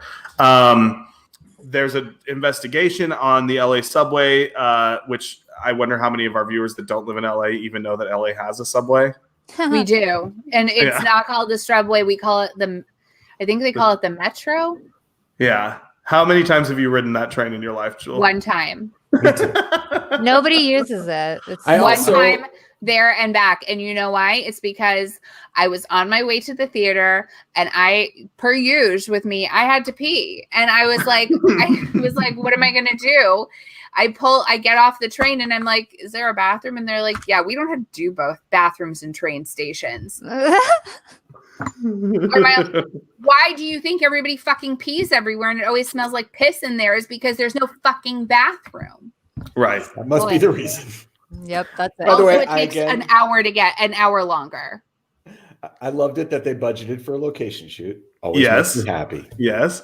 There's been investigation because someone pulled the emergency brake because some crazy homeless guy was tearing up the train and pulling people through the roof. Angel fights a guy that looks like a demon that looks like a homeless person. With a They're weird trying. face. But with it's a weird clearly face. as a demon, yeah. Yeah. Kate is talking to the officer, and when he's like, yeah, the officer's like, yeah, he was pulled out of the train. It was like very like clearly these people are insane. Which I do love. That's very LA. Like and Kate's like, just get statements, fuck you. Angel's still fighting the demon. Kate comes around, she sees the demon there. The demon like grabs its chest and dies of like a heart attack, right? Seems that way. And Kate's, of course, like quippy comeback is, well, I guess I don't have to read him his rights. Yeah, I kept thinking she was gonna like put her sunglasses on, and then we'd hear the who. Yeah, exactly. Oh my God. So Angel's like, yeah, he's dead. We're good. They can die. Kate says that she's not used to the otherworldly stuff. Angel is like, actually, this is kind of our world, and you guys came later. And Kate's like, I don't want to hear this. I'm walking away. Who gives a shit? Which is how we feel as the audience as well. It's how I feel. Yeah, Angel's like, don't call anyone. We'll have someone deal with it. Yeah, who cares? So they talk to the guy who pulled the cord. He describes the homeless guy to her. And says that the homeless guy was coming directly at him and it was an emergency. And Kate is telling, and the guy's like super suspicious, Shady. like shady as fuck. And Angel points out that Kate's dad is there. Kate goes over and talks to her dad, and he's also being super shady. I don't remember why. I watched this episode 6 hours ago. Because she's like, why are you here? Like he's listening on his police scanner, and then she's like, you came here because you heard I was on the case, and he's like, kind of rolled with it. Like, yeah, sure. Your dad. We get a flashback. We see Liam fighting in a pub. This is where we see Christina Hendricks, who's fabulous, and Darla is watching, and she's just like, yeah, I'm gonna fuck that guy. Angel is like teeth. Angel's kind of like dazed, trying to figure out what's going on. Wesley has some reference books. He recognizes the demon. It's a Quani demon. They're always female and they're non-violent. They're peaceful. They're balanced. What did he say? Did he say it was a balancing demon? A balancing demon. The hell does what that the mean? hell does that mean? They're like the good demons that balance out the evil demons. Because they're neutral, I guess. Yeah, they're like a neutral. Oh my demon. God, I can't. This is too much hashtag acceptance. I don't think it's too much. I don't think it's a hashtag acceptance. It's just I didn't even notice that. Move on. Yeah. That race of demons was pretty functional. Yeah, and they're like, well, this demon is like not a fighter, so something had to be going on. Angel goes to Kate and is like, something must have set off the demon. He explains to Kate that the demon's not evil. She says, is it possible? We've had this conversation 600 fucking times between the two of them. I'm so sick of it. And the Angel team splits up to pursue their leads. Angel follows the courier to an apartment building. The guy that pulled the brake to the apartment building where Kate's dad opens the door and passes off a package. Angel confronts the dad about the exchange. And he thinks that Trevor, the dad, was returning the parcel that he removed from the crime scene. Angel wants to figure out who Trevor is working for. Just like in all cases in the show, when we don't know who they're working for Wolfram and Hart. I mean, the show is so dumb. We get another flashback. Wait, were they? They were working for Wolfram and Hart? The dad was, yeah. Yeah, Oh. Trevor, the dad, he was the bad guy, and they came. The two. How did I not catch that? Are we at the part where? Oh, right, because there was the vampires like in suits at that Yeah, they like never say auto it body explicitly. shop. Yeah. No, they say that. Yeah, they say that they represent their client. They represent Wolfram and Hart. No. Don't they? Who gives a fuck? Who I don't cares? think Yeah, He who does cares? Yeah, like Joel said. Yeah. That's how I feel every time I watch this show. We get a Let's flash. play. Some very important things, like We get- Cordelia with the hacksaw. We which get another was flash. great. Yeah, That yeah, was- yeah. I schnurched right out of my nose. I loved that so much. We You get don't another say flashback schnurz. of Darla turning Liam into a vampire the way that they do. Can you do an example of a They schnurz? they do. No, because it makes a mess. Ew. Okay. Wesley does an autopsy on the demon. It turns out that he was on drugs and he attacked the train because there were more drugs on the train. It's like PCP for demons. Who cares? Thank you. Cordelia's there wearing a fabulous short blonde wig and big glasses, and she's wonderful. And Also, it's not all a great coming look for her. Yeah, I'm not so sure it was fabulous. It's all coming from an auto shop that's dealing this drug. Angel You goes. skipped past the scene. Yes, I did. Probably on purpose. Of Kate and her dad having hot dogs. Yes. Where he's asking about Angel, and when he's like, West Hollywood? Which is, I think, the greatest yes. for gay ever. Yes. So they're set up a new alarm system in the office. I do like when the demons bust in and start attacking BJ, them. that was funny. Oh yeah. And it's like door is open, window is open. I enjoyed that scene. Who cares? None of this matters. I have so many notes about this stupid fucking episode. Why? How did you have so many notes? I was really high. The demons are trying to get the drugs. Who cares?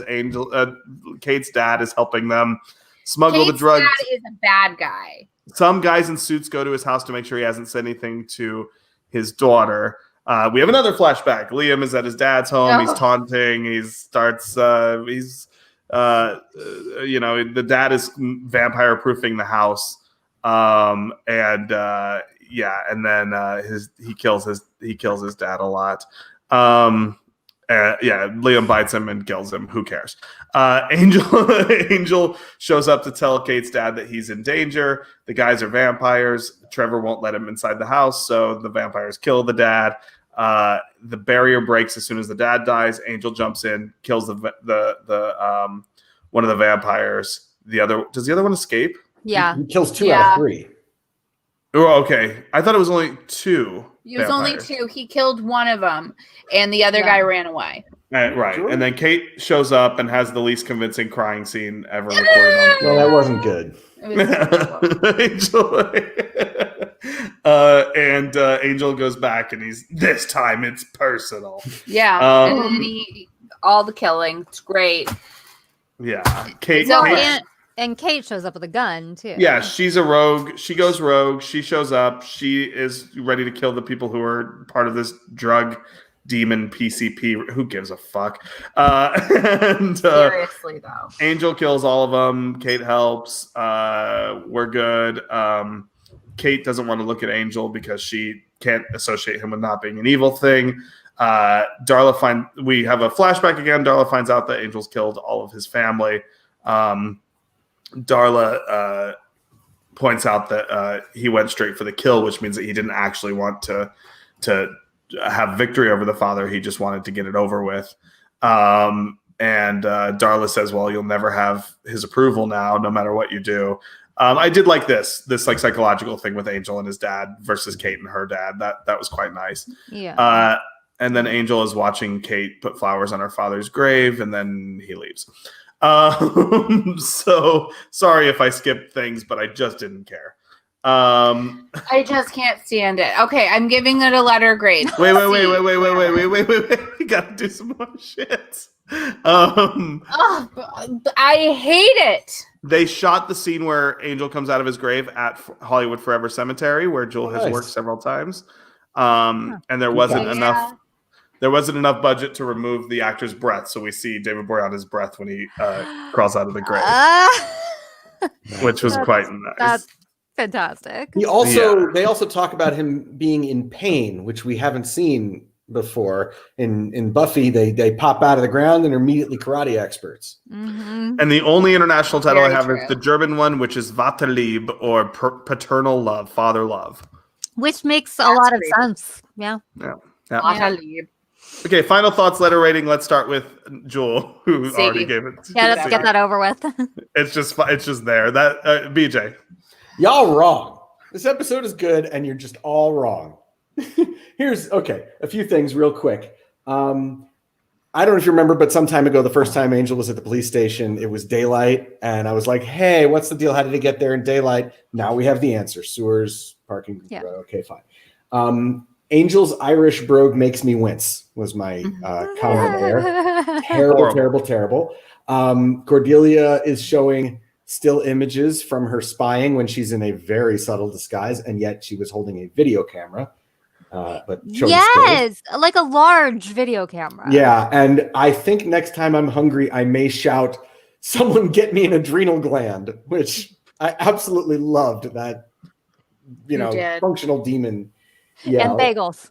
I really liked Kate saying, "Gotta face those demons sometime," right? I thought that was a really nicely done line. And there was actually, I didn't write them down, but there was quite a bit of good writing in this episode, far better than average. And I looked it up, and it's written by Joss and the other guy's name who writes all of them. David Greenblatt. Right, but they're Greenwald. There's also a third guy on this episode named Tim Minear. Yeah, who created Wonder Falls. I looked at him, and not just that, he wrote on Firefly, Wonder Falls, and Dollhouse, and Terriers, which is a show nobody else has heard of but me and is absolutely great. Canceled after one season. Highly recommend Terriers. Terriers, like a dog? Mm-hmm. Yep. Okay. Anyway, I'll give it a B- because it was really good, but yeah, you guys are right. There's a lot of shit in it too. Naomi. Yeah, I mean, I see. It's one of those where I see what they were going for, the juxtaposition of like the two father-child relationships, blah, blah, blah. I like flashbacks. I enjoy flashbacks and origin stories. I like that stuff. I hate Angel's accent. Everybody does. It don't even whatever. I don't know, like a C+, I guess. Like I didn't want to stab my eyeballs out or anything, but I didn't really super enjoy it particularly. Yeah. I don't know. There was some funny stuff though. Like there was some good stuff. I'm with Naomi and Jewel on this one. It's inoffensive. It's not terrible. It just is. It's fine, cool. I guess that happened. And it's nice to see Darla back. It's nice to have Julie Benz back. She's great as Darla. I mean, she plays the role perfectly. And she's much hotter now than she was on Buffy, which is very interesting. Also, Amy points out that Tim Minear has also been a writer for American Horror Story since the first or second season. So nice. Okay. So on to the next one. The last one. The next one. This is a very long episode, guys. It's a double one. I'm sorry. It won't happen again. And I'm warning you right now, I'm going to take some time. So everybody else go fast. Our next episode is The Ring. Angel is captured and enslaved in a fight club in which demons must fight to the death to win freedom. Meanwhile, Cordelia and Wesley race to find him. Cordy and Wesley are on a new demon database, which wasn't it called Demons? Yes. Mm-hmm. That's one way. That's one way to name your database. All I thought of was Marsha. So a guy named Darren stumbles into the office. He says that his brother was kidnapped the previous night by not exactly people, and the guy says that he and his brother weren't close. That the guy has a gambling problem, etc., etc. And Angel goes off to find. Hang on, I got to stop everybody right there because I have to give you a little window into BJ's insanity. They have pictures, little photos of Jack, his brother, that Angel's looking through. And I see those pictures and I'm like, I know who that guy is. Just from the photos. Do you know who he was? Did you look him up? Jack, the actor that played Jack? Yeah. Scott William Winters? No, I didn't look him up, but I have it in front of me. He's the How Do You Like Them Apples guy from Good Will Hunting. Okay. Great. I recognize him love that immediately. you naturally made that connection because I still don't know what you're talking about. And he was Cyril on Oz. I remember him from Oz. That's for great. Many episodes. Yeah. Okay. So Angel goes off to find the bookie that was looking for this brother. Interrupts a poker game.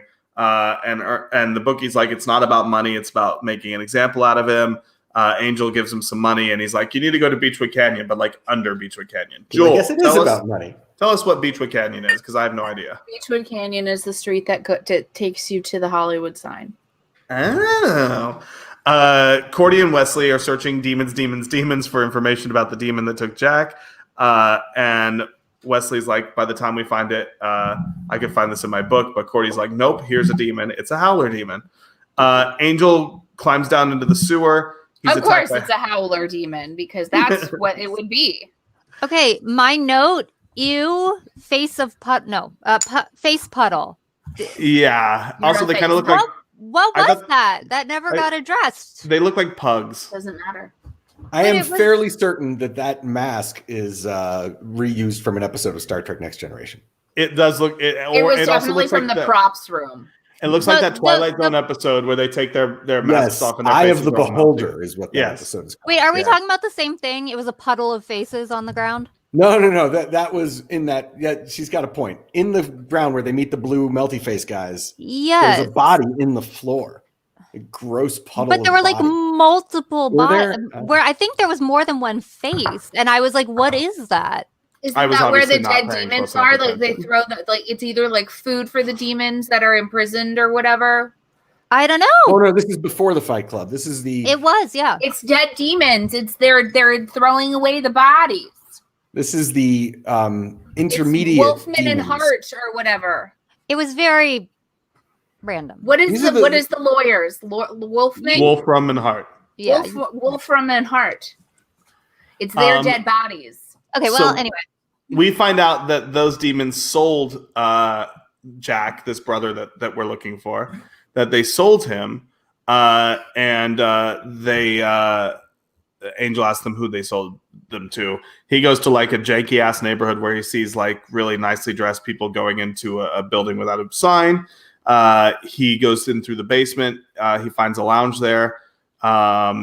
And we see a woman drop a ticket, and this woman is Lila Morgan, a character that we will see a lot more of as the show goes on, and a character that I like very much. Yeah. I wrote down Lila with an exclamation point, and then later I corrected my spelling to the correct. Yeah, nice. Lila. So Angel stumbles across this like fight club, and the demons fight until they're weak enough, and then the crowd screams "killing blow," and then they kill. That's what I was hearing. Kill them both. No, killing blow. No, it was like sense. Mortal Kombat. Finish him. Okay, I get it now. So Angel sees Jack being led through the crowd. He follows them down a corridor, and realizes that Darren, the brother, is there as well, and that it's a trap. It's a trap. Angel tries to fight the guys, but they shock him with cattle prods. They put a bracelet on him so he can't escape, and they keep him imprisoned. Nobody wants to talk to him, and they have to stay inside this red circle, or else they'll like disintegrate as long as they're wearing those bracelets. And they have to kill 21 people in order to get out. 21 other demons in order to get out in this Fight Club situation. And Angel is refusing to kill, and then the guys are like, well, if you don't kill, you'll be the one killed, right? Yeah. Great. Wait, I have a note here. So Marcus Redmond played the green-faced demon guy who was like, whatever, man. Like, you know who I'm talking about? One with the tongue? Yes. Thank you. And that was Raymond Alexander, who was from Doogie Howser. Anybody? No? Okay.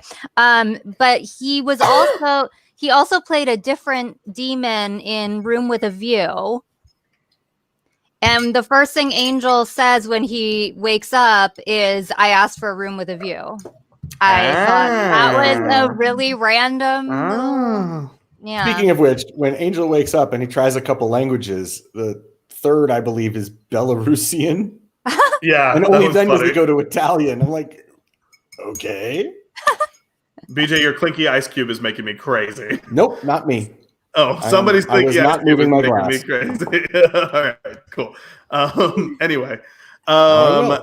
Naomi. Naomi.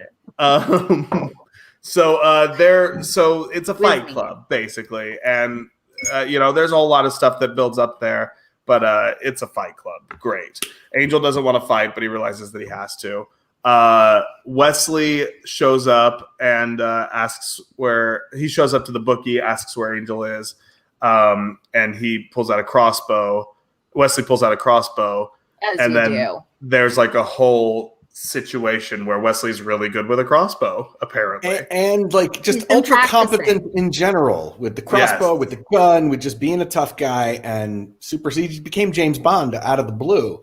And that's the first time we've seen him do that, right? I mean, He didn't suck. like I said last time, they've been setting him up to be a bumbling idiot, which he sometimes is, but he was trained in combat by the council. I mean, Watchers have to train their slayers, so presumably he went through training himself in combat. Yeah, but we've was a seen him rogue screw up demon combat killer. many times. Oh no, I know, but it was convenient, so they made sure him was. good at it this time.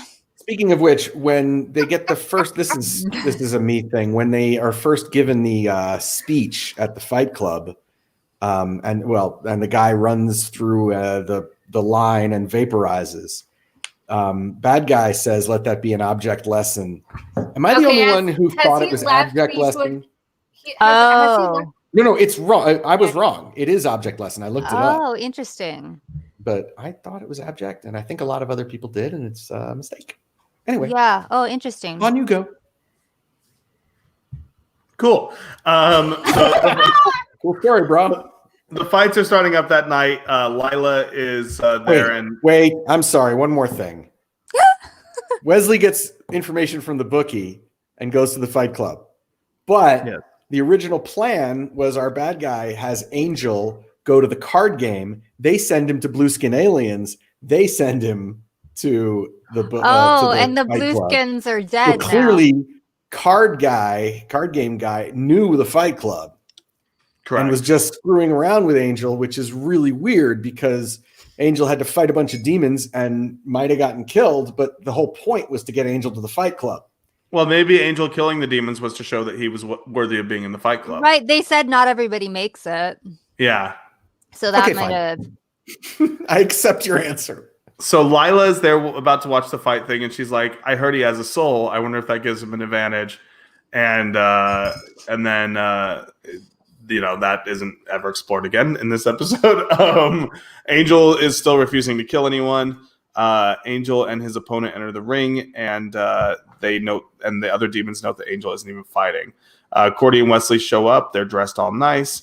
Cordy looks nice. Cordy looks very nice, and she's like, they say that they're cops, and she's like, "Show your badge." And Wesley's badge show, like circling with his arm, is very funny. Which is like a Doctor Who thing. Which is like his wallet. Yes, it was totally a psychic paper moment.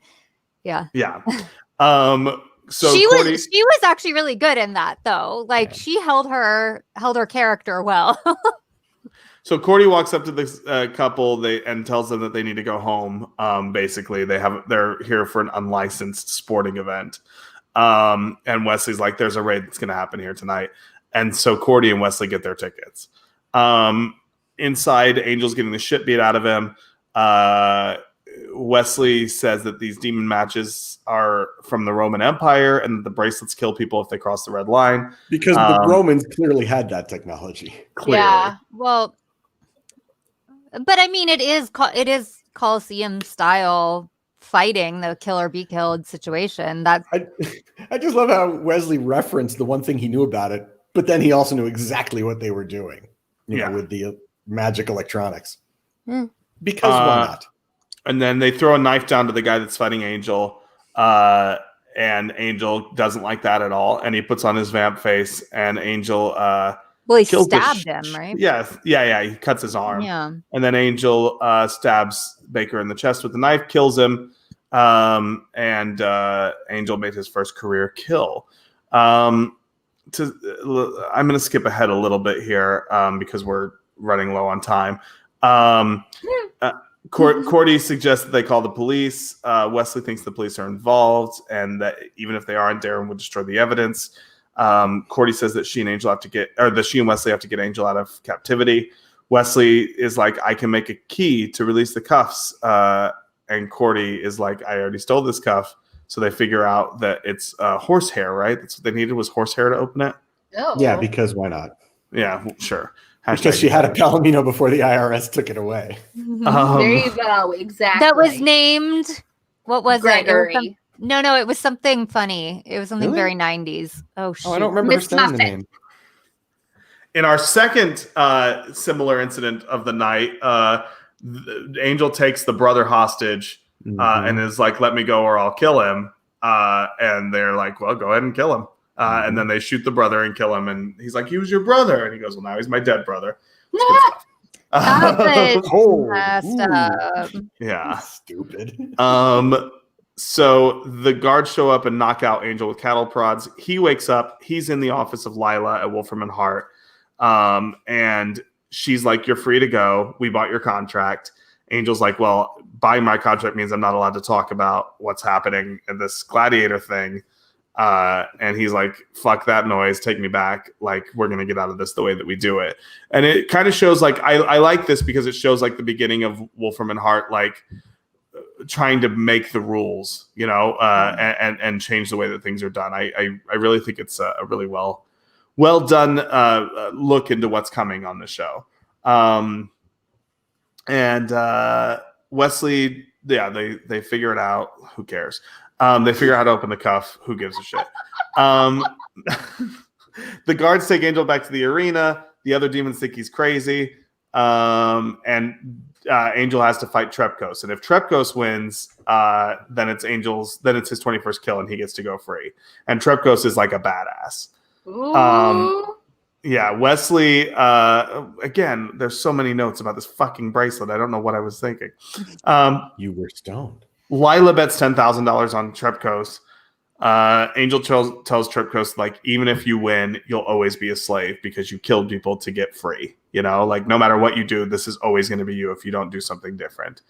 And Angel defends himself from Trepkos, but doesn't fight back too hard. Cordy distracts a guard. Wesley goes into the slaves' quarters, and he's like, I have a key to get the... I like this part too. I have a key to open the thing, and if you help me, I'll give it to you. And the demon has like a big long tongue and takes it like a frog, which is quite lovely. The fight begins again. The fight begins. Angel defends himself. I already said that part. Never mind. Sorry. Yeah, and then Wesley goes back to Cordy, and he's like, someone took my key. We're back in the pit. Angel knocks Trepkos off his feet. He takes part of the broken staff and he holds it up to his throat like he's going to kill him. And Crib, the demon with the tongue, unlocks his bracelet and goes to the arena. Angel lets Trepkos go. Trepkos attacks Angel from behind. The crowd wants Trepkos to do the killing blow to Angel, but Trepkos, cool as fuck, is like, I'm not going to do that. Mm-hmm. The brothers, Darren, the evil brother guy, not that they're both not evil, but you know what I'm saying, sends guards after both of them. Yeah, Wesley pulls out a gun and tells Darren to stop the guards. Crib and the other demons all storm the arena. It's quite nice. They take all the bracelets off, basically. They slap a bracelet on Crib. On Darren. And they throw him through the fucking thing, and he turns into dust right in front of Wesley and Cordelia, which is quite a nice scene, I thought. Well, splatters them with dust. Yes. Where were we? Angel's like, I could have taken you to Trepkos, which was nice. They all leave. They're like, everything's fine. Everything's great. We released all these slaves. And then they're like, actually, we released a bunch of demons. Particularly violent ones, no less. Like you'll probably be fighting them again. But Yeah, exactly. Sorry. Yeah. So that was the end of that episode. Before we get to our final thoughts, do I have any trivia? I do. This is the first appearance of Lila Morgan, who is a recurring character for the next 3 seasons of the show. And this is very much like the first moves that we see of Wolfram and Hart really playing the system, which I talked about as well. International titles, I have the German title is Die Gladiatoren von LA, the Gladiators of Los Angeles, and the French title is La Prison des Angels, or Angels Prison. Okay. No, the first one is so good. Sorry I zoomed through that so quick, guys. I'm trying to keep this thing under 2 hours because it's a double episode. Let's do our final thoughts and our letter rating on our final episode of the evening. Evening here. It's 1:55 a.m. here. Yeah, it's like 5 here. So yeah. Let's start with this time. We'll start with Jewel.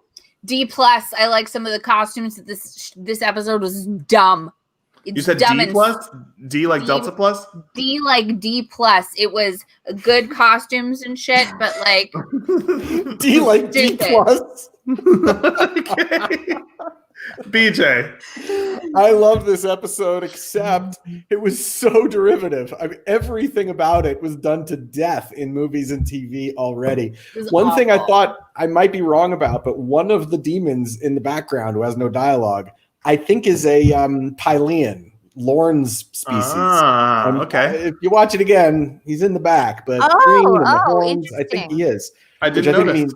I think that means they made a mask and they're like, hey, that one's good. Let's reuse that. You're right. Or it's a crossover. Maybe it'll happen in the Star Wars. Star Trek. No. That's also from Angel. That's a future character in Angel. Thing. Starting in, what is it, 4th season? No, 2. No, I was really soon? I thought we were talking about Star Trek again. Oh, that's right. 3 and 4 were the ones I didn't watch.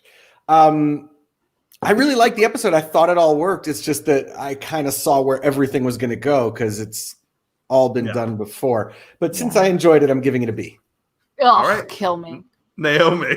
Yeah, I actually really enjoy this one too. Like BJ said, it's very I do. I really like this one. It's very predictable, I guess. Like, you know, I mean, obviously I had seen it before, but even still, it's like you can tell that one guy, whatever his name is with the nose thing, is like gonna end up helping in the end, you know, like when he's eating his gruel and kind of watching everyone. I don't know, like you can tell he's a thoughtful guy, right? And anyway, yeah, I know I enjoy that one, and I guess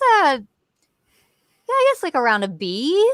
It's not like I want to watch it all the time, but I enjoyed it. Rather walk through a plate glass window.